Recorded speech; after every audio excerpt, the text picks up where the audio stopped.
আসসালামু আলাইকুম রহমতুল্লাহি বারাকাতুহু। এর মধ্যে আমাদের মাসিক যে অগ্নি মহড়া হয়, সে মহড়া কিছু ছবি উল্লেখ করা হলো। এখানে আপনারা দেখতে পাচ্ছেন যে আমাদের ফ্যাক্টরিতে যারা শ্রমিক রয়েছে, অগ্নি দুর্ঘটনা সম্পর্কে তাদেরকে প্রশিক্ষণ দেওয়া হচ্ছে কীভাবে জৈব মুহূর্তে উদ্ধার কাজ সম্পন্ন করবে। এবং এগুলো হচ্ছে ফায়ার এক্সটিংগুইশার, যা দিয়ে অগ্নি নির্বাপন কাজে ব্যবহার করা হয়। ফায়ার এক্সটিংগুইশার এটা হচ্ছে হোস পাইপ লাইন।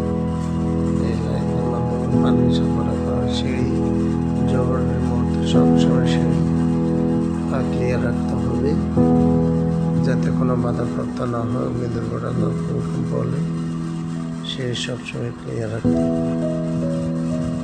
আমরা সিঁড়ি দেখতে পাচ্ছি সবচেয়ে পরিষ্কার পরিচ্ছন্ন, বাধামুক্ত সিঁড়ি দেখতে পাচ্ছি। আমরা দেখতে পাচ্ছি যে প্রাথমিক চিকিৎসা কীভাবে প্রদান করা হচ্ছে উদ্ধারকৃত কর্মীদের যারা অগ্নি দুর্ঘটনা আহত হয়েছে।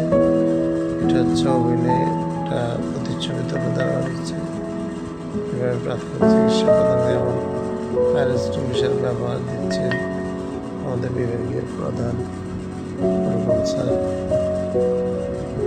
প্রাথমিক চিকিৎসা দেওয়া হচ্ছে যারা অগ্নি দুর্ঘটনায় আহত হয়েছে।